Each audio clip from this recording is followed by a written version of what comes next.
Brilliant. Well, welcome to everybody to this Emerging Minds webinar. My name's Emily, and you can see our panellists who I'll introduce to you shortly there. We're lucky to be joined by Dr. Wendy Russell and Professor Helen Dodd, who I'll introduce a bit more formally in a minute. But Wendy and Helen will be making presentations to us of about 10 minutes each, and then we're going to have some time for some questions. So if you're with us on the Zoom webinar, you can add any questions in the Q&A box, which you can find at the bottom. If you're listening to this through YouTube, you can add any questions for us in the comments there. And please do continue introducing yourselves through the chat box. That's lovely to see. If you are using the chat box, if you can make sure you address your messages to all attendees and panelists, then everyone can see what you've written. All of the resources we're going to be talking through today will be available on the Emerging Minds website, so you can catch up there and find the references and the various resources which we talk about, and also you can access the recordings there as well. So without further ado then, I'm going to introduce our first speaker. So I'm really pleased to introduce Dr. Wendy Russell. Wendy's the Senior Lecturer in Play and Play Work at the University of Gloucestershire. Wendy's worked in the play work sector in the UK for over 35 years, and research interests include children's play, as you might expect, play work, the politics of space, social policy and ethics. So we're really lucky to have Wendy join us today. So I'll give Wendy a chance to share her screen with us. Hello everyone. Yes, thanks very much, Emily. Okay.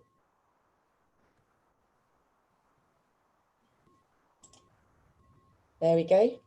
Is that working? Can everybody see that, and can everybody hear me? That's great, Wendy, yeah. Lovely, thank you.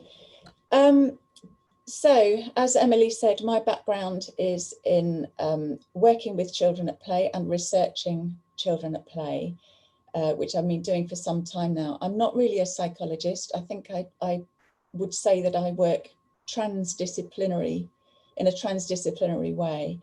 And what I'm going to be talking about today, we're going to be doing a bit of a sandwich. I'm going to talk a little bit about play, and then Helen's going to talk a little bit about play. And then I'll come back with some stuff at the end to wrap up with. My focus is going to be on emotions and the relationship between play and feelings, affect, and emotional health.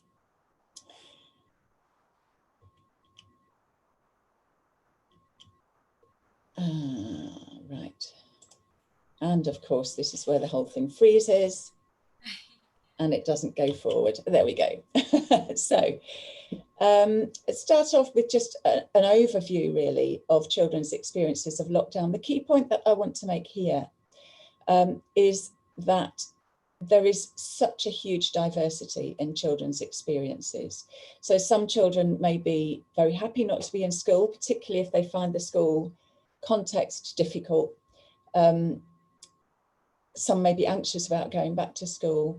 Some children will be at unsafe homes, some will be grieving. And the little research that there is out there does show that children are quite anxious about the situation. They're worried about people they know getting sick, and they're kind of worried about the uncertainty of the situation. What we do know is that there are 1.8 million families in the UK that live in overcrowded accommodation, and 1 in 8 of every British households have no garden. What this means is that lockdown is even harder for these families that have difficult access to outside space. And I know Helen's going to talk about the importance of outdoor play, so I won't go into that in any more great detail.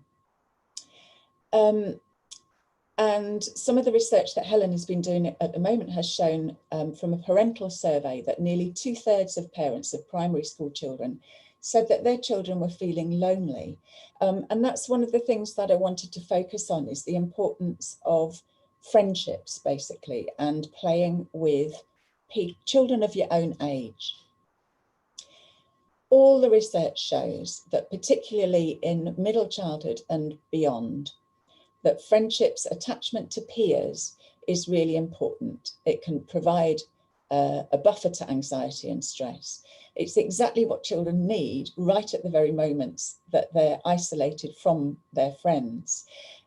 We were chatting just before we started today that it's an overused word, but this is an unprecedented situation. Children have been in restricted situations before, or in situations of crisis, but never before have they been in this kind of lockdown where they've been isolated from their friends. So it is very new. And all we can do is draw on research from similar situations, which tells us how important children's friendships are. So even children who are lonely, playing with a friend can make a big difference. And playing with friends, that kind of give and take, the falling out and the coming back together again, all of those kinds of things with children helps to develop emotion regulation and empathy. Now, I want to make a point here that these are not cognitive skills. Emotion regulation, empathy, they are embodied, they are they're not cognitive skills that can be taught. It's the stuff that can be developed through experience, and that is the basis of good mental health. And it's to do with the architecture of the brain, really, an embodied and embedded brain. I want to tell a story, and it's a story from another time, so it may seem a bit strange. It's a story from when I was traveling on a train. And it's also just a lone child, which is not about the stuff that I'm talking about, friendships, but its purpose.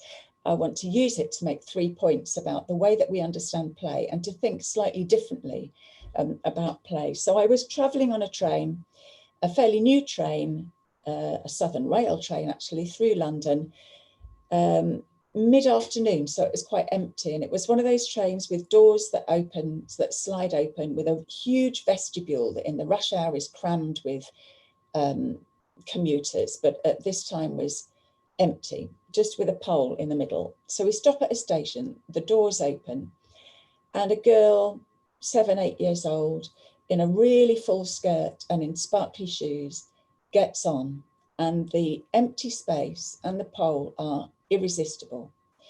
She goes up to the pole and she twirls around the pole, but it doesn't quite do what she wants. So she lets go of the pole and twizzles round, so her skirt billows and her shoes sparkle. And after a few seconds, she goes and sits down. A moment of magic, I think. And I've started to really pay attention to these small moments in everyday life. And the 3 points that I want to make is that play doesn't only happen in designated times and spaces, it is interwoven into children's everyday lives. Whenever the conditions are right, when there's little cracks left behind in the way that we adults organise children's times and space, that's when play will erupt. So one of the things that we can do as adults to support that is to notice when that happens. It's the noticing that is important. The second point I want to make is that play doesn't reside in children's minds only. It's not really an individual affair. That moment on the train was a moment of coming together of the empty space, the pole, the knowledge that her skirt will billow and her shoes sparkle when she twirls, her desire, her anticipated pleasure. All of those things come together to co-create a momentary play space. And the final thing, the really important thing here, is that for that moment, life is better. Purely and simply, life feels better. And if you take nothing away from this, that's my key point. And it is the same for adults as well. As people, we constantly seek out ways to make life feel better in very small ways. We shift when we're uncomfortable, we put a cardi on when we're cold. And for children, this means looking for moments of playfulness. The motivation for playing is to make life feel better. Often what we do as adults, when we try and bring our kind of terribly grown up and rational justification to explain why play is important, is that we tend to focus very literally on the content of playing. And because it looks like imitation, we see that as children developing particular skills that they're going to need later in life. there's an element of that. And alongside that, plays as if or what if nature sets it apart from. Its whole point is that it's set apart from ordinary life. And so what children do in their play is they take what they know, they take all the stuff from their everyday lives, and then they turn it upside down. They turn it into some kind of nonsense. They rearrange it in ways that make the world either less scary, so they can kill the coronavirus monster. I'm sure a lot of you have seen coronavirus turning up in children's play narratives, or less boring. So children will try and create moments of thrilling moments that can kind of mitigate the boredom of isolation at home and on their own. And this is stuff that comes from the work of my favourite play scholar, Brian Sutton Smith. And I'm going to talk a little bit more about his work on play as emotional survival. He says that in their play, what we all do, adults and children, is that we can experience raw, primary, ancient in evolutionary terms, emotions, and there are only 6 of them. People tend to agree that there are these 6 primary emotions of anger, fear, shock, disgust, sadness, and happiness. And what we can do in play is that we can experience those emotions without the consequences that those raw emotions might bring in a social world. We can't be too angry without consequences. We can't be too disgusting without consequences. But what we do in play is we set up an alternative world which is held together by the more nuanced and mediated secondary emotions, things like loyalty, embarrassment, pride, shame, those kinds of things. And they hold the frame together that says that the rules of play, if you like, and all play has some kind of rules, even if the only rule is we're playing here, aren't we? To say that this isn't quite real, and so we can mess around with these emotions. And what that is it's about the vitality. It's experiencing the vitality of anger, fear, shock, all of those kinds of things without the consequences that they would bring in their unmediated form. So here are some examples of the kinds of play that he says that we can experience. And a lot of these ways of playing, when children engage in them, are ways of playing that we would either dismiss as adults as trivial, or they would make us feel uncomfortable.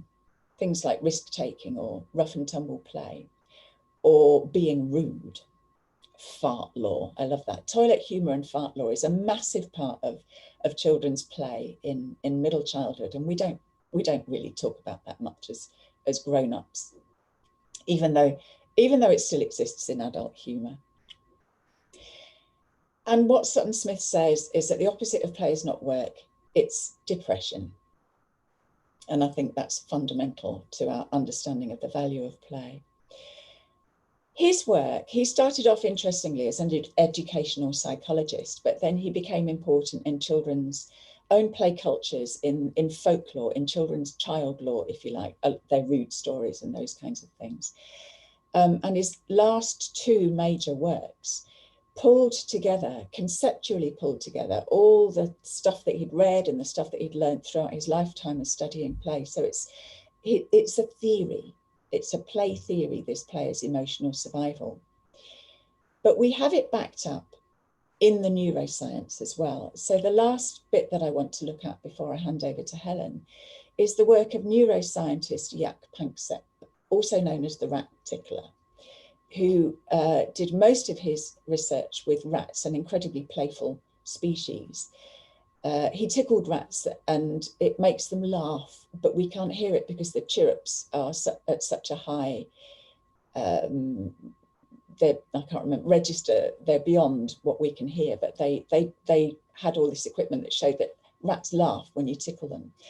And most of the way that rats engage in play is through rough and tumble. And his empirical neuroscientific research into what he called affective neuroscience shows that it's the social joy of playing. The joy of playing with others, with peers, is the basis of happiness and good mental health. So he too says that the opposite of play isn't work, but it's depression.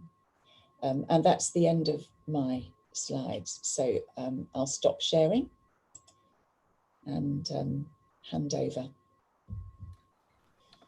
Brilliant. Thanks so much. Thanks so much, Wendy. I really enjoyed that. That was fantastic. So I'm now going to introduce Professor Helen Dodd. So Helen is Professor of Child Psychology at the University of Reading, and Helen is a UKRI Future Leaders Fellow researching adventurous play and anxiety. So thanks for joining us, Helen. Thanks, Emily. I'll just switch to my slides. Okay, hopefully everybody can see those okay? Yeah. Okay, brilliant. Thanks for inviting me along, and thanks for that great talk, Wendy. So I'm going to try and pick up a bit where Wendy left off. But first, my background is in anxiety in children. And so I just want to provide some context of where we were at before we found ourselves in this situation. And that is that anxiety disorders were the most common emotional disorder affecting children. And that was where we were at before we had any issues of lockdown, any pandemic happening. So already a high proportion of children were being affected by anxiety disorders, and even more children having raised levels of anxiety, but maybe not at that level where they've got an anxiety disorder. And so one of the things that I've been working on together with colleagues at the University of Oxford, including Cathy Cresswell, who's the lead for Emerging Minds and is on this call, is a project called the CoSpace Study. And the link for that is here. I realise that's quite long, but the slides will be shared afterwards. If you follow that link, you can sign up to take part in the study, and we are still looking for families to join us. And you can also read the first reports that have come out from that study. So what we wanted to do was to track how children's mental health is doing during the lockdown and as lockdown gets eased. So we're going into this knowing that anxiety disorders are the most common emotional disorder, and we're really concerned about what's happening with children's mental health now. So that's something we're trying to track in these projects.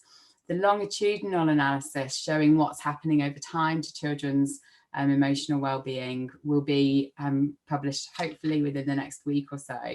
And we now have 3 waves or 3 lots of data collection with those families. But just to give you a taste of some of the initial findings that are coming out of that study. So one is that over 50% of parents are worried about their child's emotional well-being. And so that's really gives us an indication that kids might not be doing so well. And particularly, Wendy just picked up this idea from my own research that children are feeling lonely and are missing out on this social interaction. The parents also told us that child behaviour is rarely a concern if your child does not have special educational needs, but it's frequently a concern for parents whose children have special educational needs. So I think it's worth keeping in mind that we're not all dealing with exactly the same situation at home here, and that some children and some families might be having more difficulties with the challenges that they face during lockdown. And parents tell us that they want support around emotional well-being, around children's education, and around transitioning out of lockdown. So hopefully some of the work that we're going to talk about today and that Wendy's already talked about will help those of you who are listening think about how can we address some of these concerns that parents have got. I should also mention that the CoSpace Study has a sister study, which is the CoSpace Study, which is for parents of 2 to 4 year olds, whereas CoSpace is school-age children. I've just been looking initially at the first 1,700 parents who've taken part in that study. And the take-home messages here are very similar. So a high proportion worried about emotional well-being and parents wanting that support around emotional well-being and transitioning out of lockdown. So as we start to think about what coming out of lockdown might look like and how we might start to ease those restrictions, I think it's really important, as Wendy said, to acknowledge that children have all had different experiences and children will be feeling differently about coming out of lockdown. So some children will be desperate to get back out, desperate to get back to school and see their friends. And other children might find coming out of lockdown quite challenging. So they might feel anxiety about being back in social situations, returning to school, or they might feel anxious about catching the virus themselves or their family members catching it. And so it's worth keeping in mind that children are going to be coming out of lockdown with very different experiences and very different feelings about being back in those situations. So what we want to talk about today is how play might help with that transition and help children prepare and be ready and settle in when they return to school and when lockdown is eased generally. So in the first one of these Emerging Minds webinar series, I spoke about free play and the benefits of free play, and this slide is stolen from that presentation. So if you're interested in hearing a bit more about this and a bit more about thinking how parents can support children's anxiety, then I recommend having a listen, and that webinar is available. So I briefly wanted to touch on this today, but just to say that free play happens when children decide what they're going to do, when they're going to start, when they're going to stop. And as adults, our job is to take a back seat there and to let children lead, to let them work out what they want to do, and really only interfere with their play if they invite us to.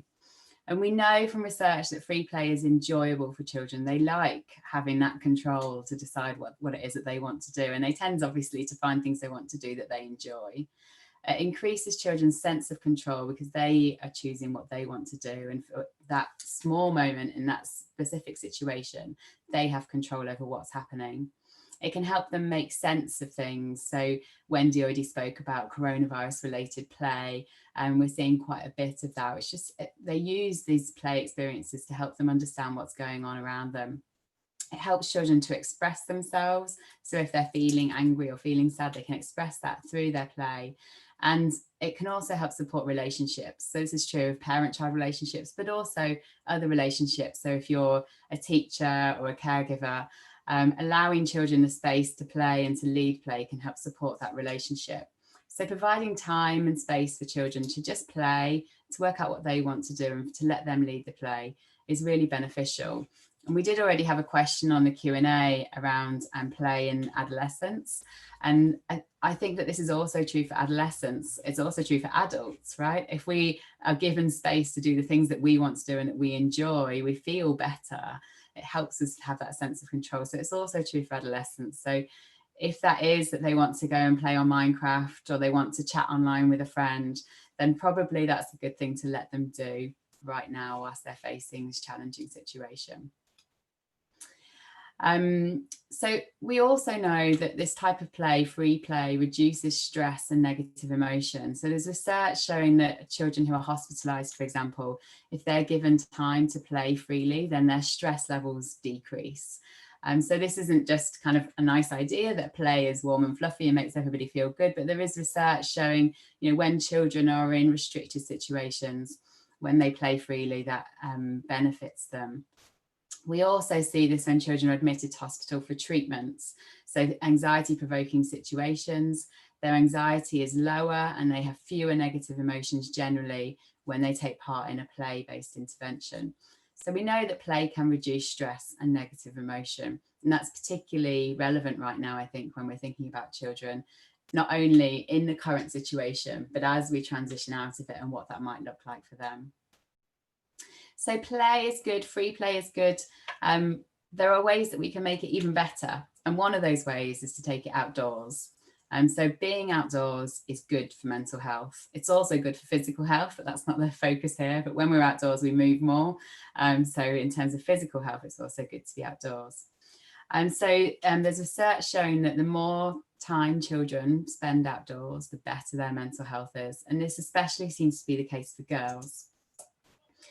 And the more important children feel it is to be connected to nature, also the better their mental health is.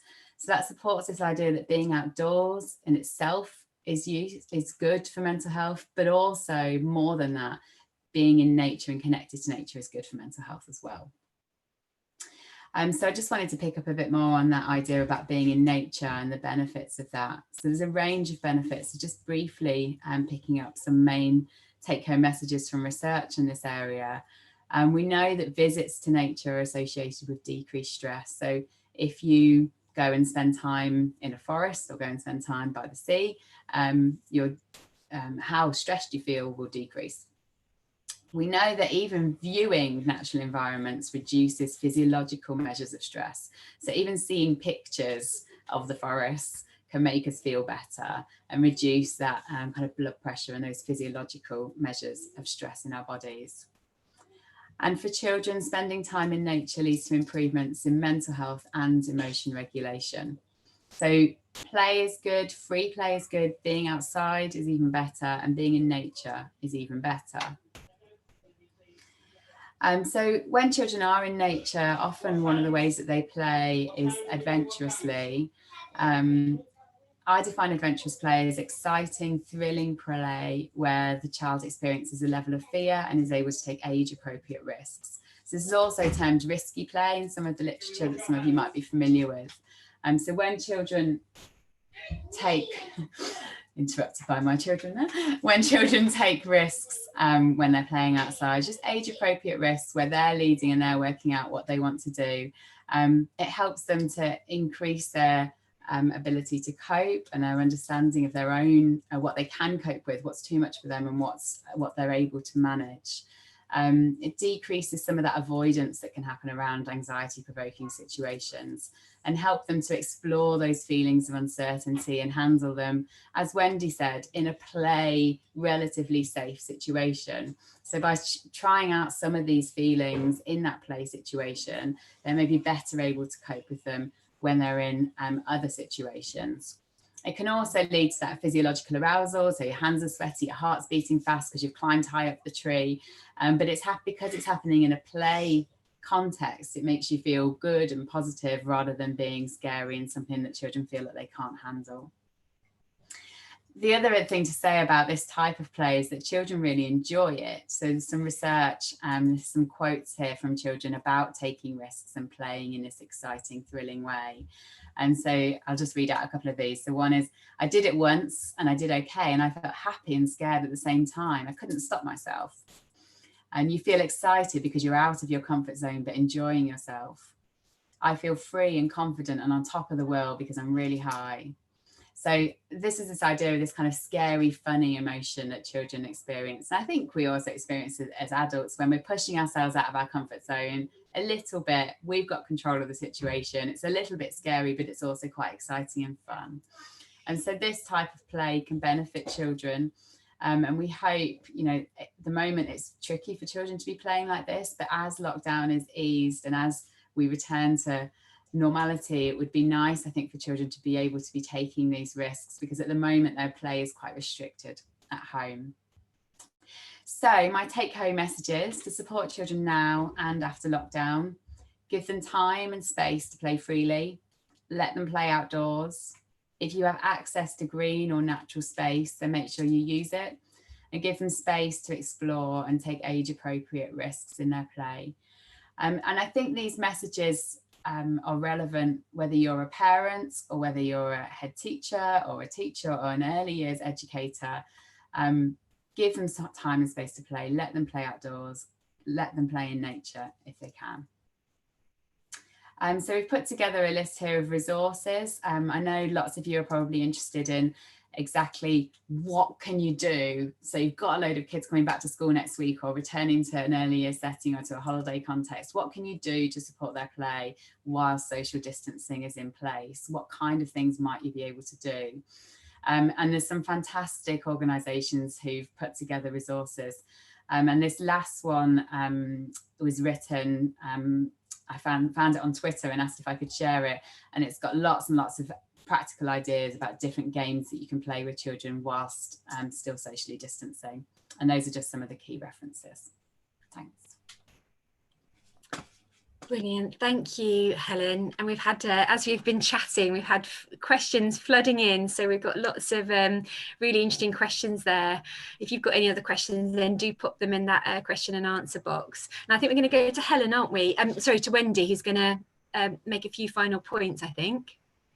I'm going to try to see if I can sort this out again.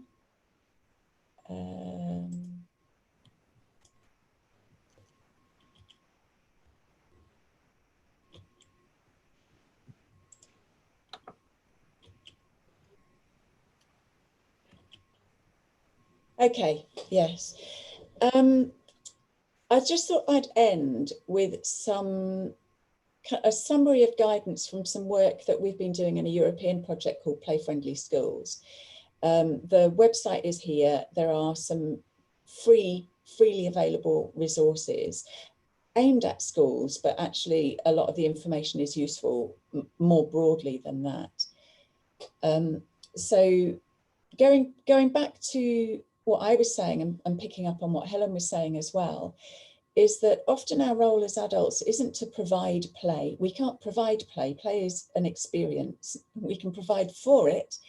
But the way that I describe it is that if we pay attention to the conditions for play, then it will happen of its own accord. Those conditions will vary for different children, different ages, different approaches. And one of the questions that I saw was anxious children who might not be able to engage in stuff. Then that's all the whole paying attention point is, to find out for individual children how space works and what those conditions are. And what we've done in these resources, and what has been done elsewhere in the resources that Helen also had in her PowerPoint, which you'll be able to get, particularly from the 4 NGOs, from Play Wales, Play Scotland, Play England, Playboard Northern Ireland, who I know are here today. Some really useful resources in how to support children's play. And often we look at those in terms of time, space and permission, kind of three very interrelated, very hard to separate them out, aspects of the conditions that will support play. So children need enough time. Although the example I gave in the story was a fleeting moment, and those moments are really important, children also need significant blocks of time in order to immerse themselves, in order to play out traumatic events. So they may be obviously related to their anxieties to do with COVID-19, they may be less obviously related, but therapeutic theories of play hold that children will use play to play out stuff, and that may take time. They need time to move enough for their bodies to benefit, and mental health is very intimately tied up with physical health as well. And they also need sufficient time, if they're playing with others, to develop play narratives, for the play narratives to become embedded. All that falling out and negotiating that has to happen before the actual play can start. Very often they never get around to playing. It's all about talking about how they're going to do it rather than getting there. So that's time. Space, I could go on for hours about space and I won't. It's the area of research that I'm particularly interested in. And spaces are created through everything in them, in the way that I talked about the girl on the train.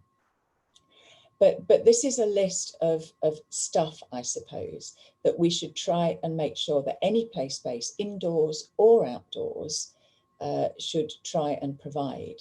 So that's variety, diversity.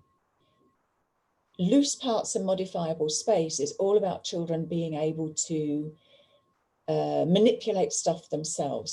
So a good, abundant supply of stuff that can be used in all sorts of ways, and that doesn't matter if it gets trashed. That's my definition of loose parts.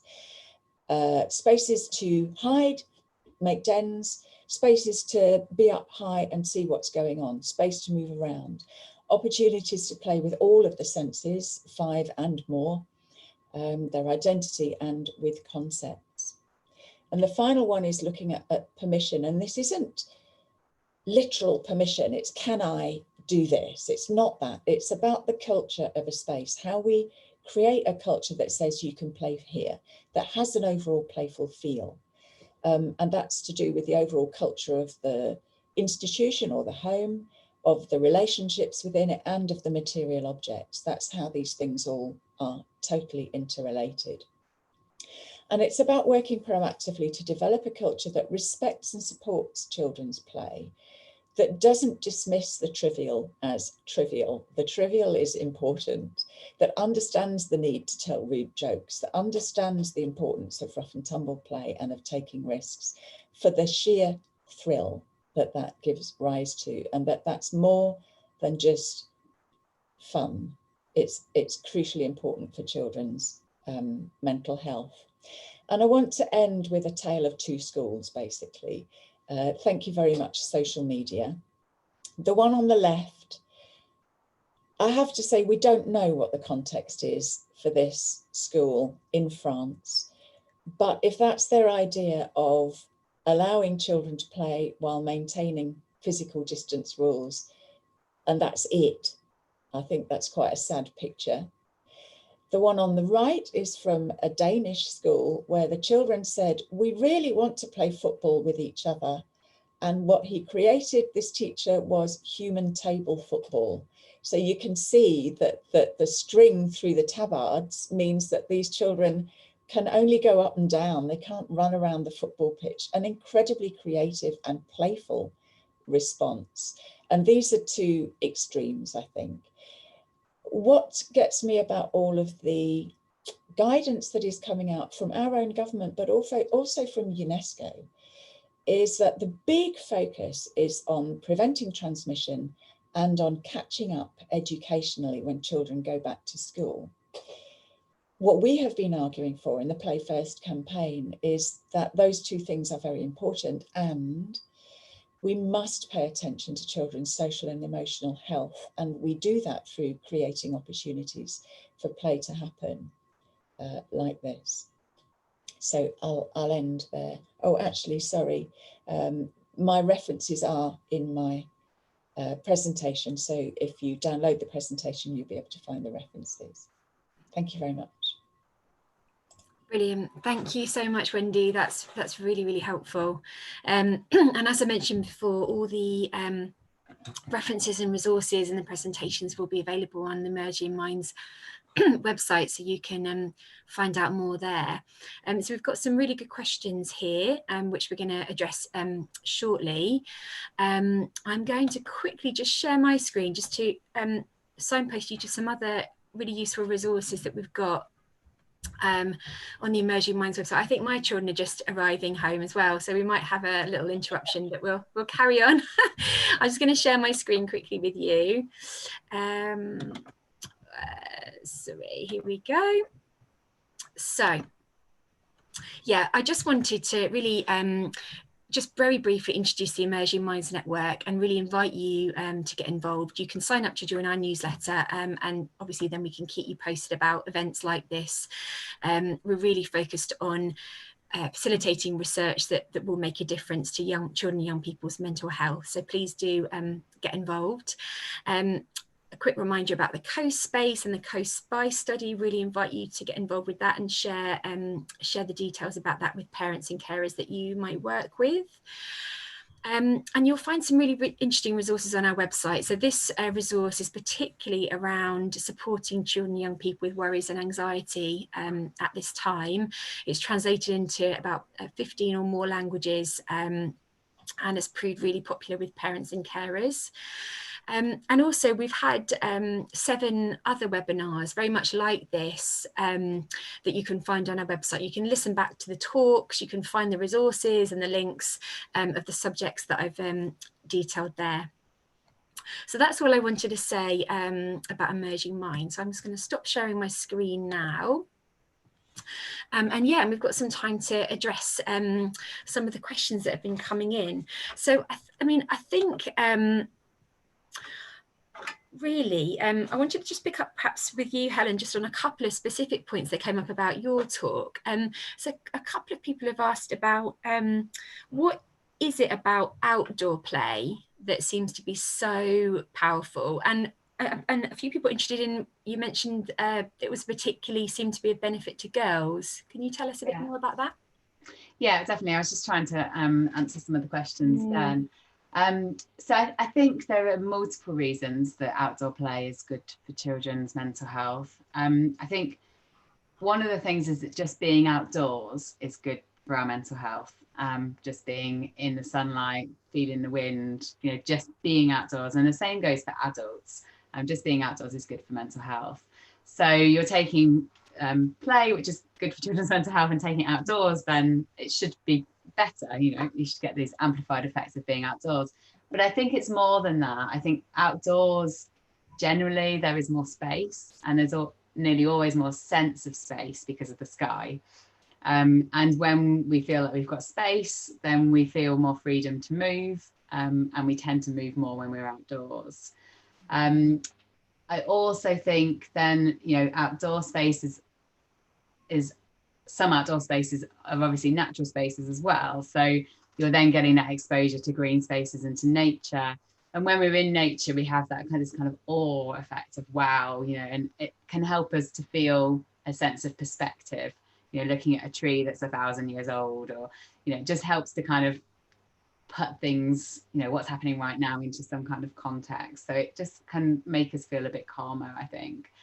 So we get all these benefits of being in nature and being outdoors. And then I think play happens more easily outdoors because of the space. And also because we tend to associate being outdoors with moving around and fun, and being indoors with sitting down and doing some work. So I think it's more natural for play to happen outdoors. Yeah. And what about the benefit for girls in particular? Sorry, yeah. So that was a finding from that particular study. It was an unexpected finding, so that's worth noting. One of the things might be that we know that girls are more at risk for problems like anxiety and depression.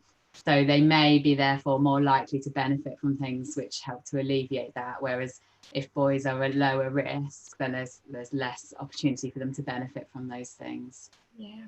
Yeah, thanks, Helen. So I think one of the trickiest questions that's come up, and you've both addressed this in your talks, but somebody kind of summed it up quite nicely in the question and answers, which was, you know, is free play kind of almost the opposite of some of the restrictions that we know might have to be in place? So I guess someone says, is it kind of social distancing versus free play? You gave us a really good example there, Wendy, but I don't know if you want to say anything about that. People also mentioned the idea that children might have to play in bubbles and perhaps not with their preferred friends. What, can you say anything more about that? How we can, either the potential impact or how we might address that? I think it's really hard. I mean, it's now 10 weeks, isn't it, since most children have played face-to-face with their friends. I think this is where online stuff comes into its own. You know, older children can maintain friendships online. But I think certainly when lockdown starts to ease, it's really hard to say.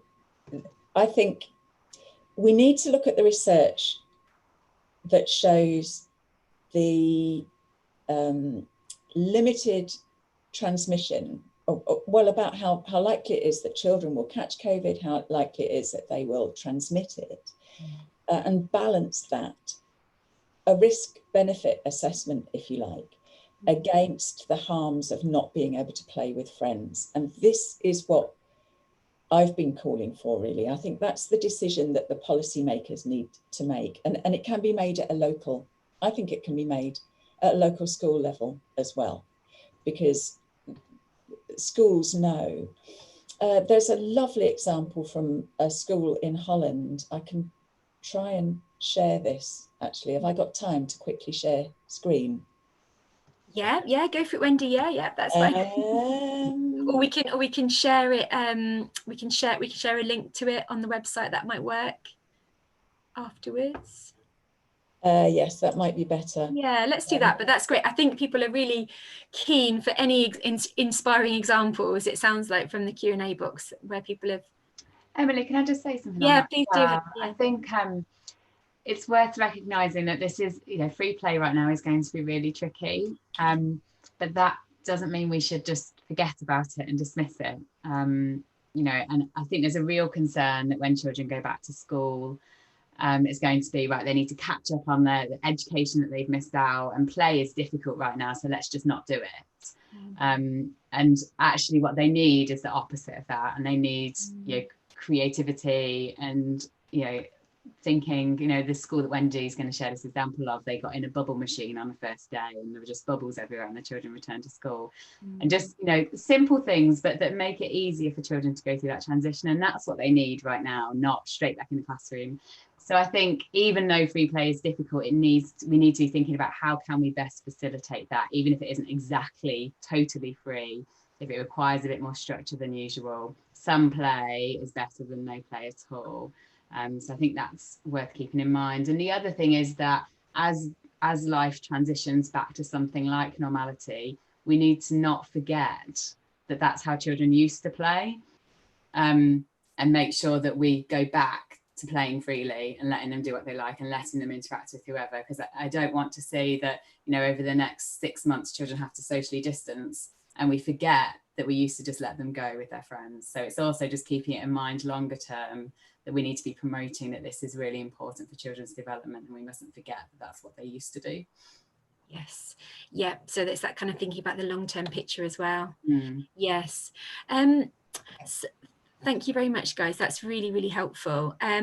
So a couple of people asking here in the kind of chat box and the Q&A about the references and the ideas, so we will put all of that on the website, so you can have a look at that. One thing I thought would be really interesting to pick up with you, Wendy, was somebody kind of flagged that, you know, play isn't always nice, and somebody kind of said that, you know, it can be quite aggressive or destructive, and I guess what would be your take on that when we're thinking about, you know, in the home and parents and also at schools? How do we deal with that kind of darker side of play, I guess? It's right, it's true. And the benefits accrue in the same way, but it makes us very uncomfortable as adults. We do have a role as responsible adults to make judgments in those situations. I think, so the dividing line between banter, teasing and bullying, for example, and the dividing line between play fighting and real fighting. The thing about play fighting is that children choose to play fight with their friends. And it's the children who have difficulty with social skills and reading signals, reading those playful signals, and the self-handicapping that goes on in rough and tumble play. Sometimes when they get misread, that's when things can tip over. One way of understanding play is that it takes place within a kind of frame, a conceptual frame, if you like, that separates it from the outside world, but it's never fully separate. And this frame is leaky, it's very leaky. So all of the power relationships that exist outside the frame exist within it as well. So powerful children have power within play too. And adults do need to make those judgments about when to intervene and when not to intervene. But I think sometimes that can be done in playful ways. It doesn't always have to be a teachable moment and to say, you know, it's not nice to do that. Not always. Sometimes that might be relevant, but sometimes you can just put another playful resource somewhere near, suggest doing something else, take the heat out of the situation. Those kinds of things, the kind of tricks that play workers are very familiar with, actually, in terms of diffusing situations that they judge probably have got too far into play that has become harmful, whether that's physical or emotionally. Yeah. But most of the time we need to look at ourselves and work out whether it's just us that's feeling uncomfortable and if the children are still okay with it. Dark play, you know, children can go into all sorts of horrible places, playing with ideas, playing with concepts of death, those kinds of things that may make us concerned. And there might be some cause for concern or there might not be. Yeah. And it's a judgment call. Yeah. Thank you, Wendy. So I'm really interested, it's quite interesting, the discussion on the chat box and the Q&A here in the webinar. It's kind of also turning to how can we better make the case to policy makers, decision makers on this. I think that perhaps people picking up on your point, Helen, about not losing sight of this, even if we can't do everything as we'd wish right now, how do we not lose sight of the importance of this? I don't know if you perhaps want to comment on what more could we do to get these messages out and create a bit more understanding about the role of play in wellbeing. maybe want me to take that, Emily? Yeah, that'd be great. Yeah. Thanks, Helen. Yeah, so Wendy and I both were co-authors on a recommendations document that we wrote for policymakers. So if people are interested in that, if they have a look on Twitter at PlayFirstUK, and we could maybe share a link on the Emerging Minds website to the recommendations that we wrote. So we wrote some recommendations, and we wrote to government, Westminster and the devolved nations governments, asking them to put children's social and emotional wellbeing first, and to think about play and children's need for play when they return to school, rather than immediately putting pressure on children to catch up on their education. And we have had some positive responses, some regions more than others, but I think any support that people can offer to that campaign would be great. If people want to write to their own MP and say that they're aware of these recommendations and that they would like to support them, you know, what we're trying to do is just, you know, by communicating as much as possible with various policymakers, get that message across and get people reading those recommendations.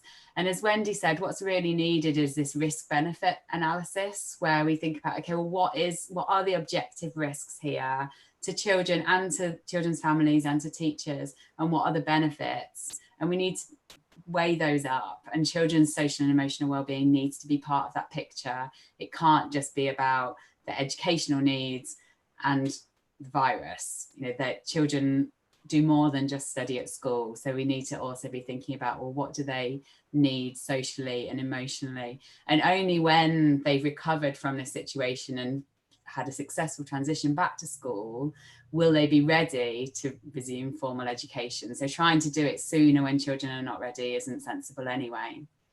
Yeah, thank you. Thanks, Helen. So I'm actually going to invite both Helen and Wendy to really just kind of help us wrap up the session, really, and give us any kind of final thoughts, any takeaways they'd really like to leave us with. I'm just having a look here on the chat box and the Zoom webinar, and there's some really great recommendations and suggestions. If you're listening back to this, we'll make sure they're on the Emerging Minds website. But thanks so much, everybody, for sharing so generously your ideas and useful links there. But yeah, so perhaps if I could come to you, Wendy, if there's, what would you like to leave our participants with today? Any final thoughts? My basic key points, I think, are it's about the importance of play for children's social and emotional health. It is more than, as Helen said, it's more than fluffy fun. It's the basis of good social and emotional health. And that our role as adults is just to pay attention to the conditions that support that play to happen, and do it more, basically. Brilliant. Thank you, Wendy. And what about you, Helen? What would you leave us with? I'm typing an answer to in the Q&A box at the same time, multitasking here. So I think my main take-home message would be that children need to play with their friends. When they return to school, they need opportunity to play and to reconnect with being at school and with their friends before they're expected to resume their formal education. And I think play outside and play in nature are beneficial for children. So where it's possible for children to be outside, they should be. And where it's possible for children to be in nature, you know, take them there and let them experience that. Brilliant. Thank you both for that. And if you're joining us on the webinar, then do leave us with your final thoughts as well. Any final concluding remarks from your point of view, what you might take away.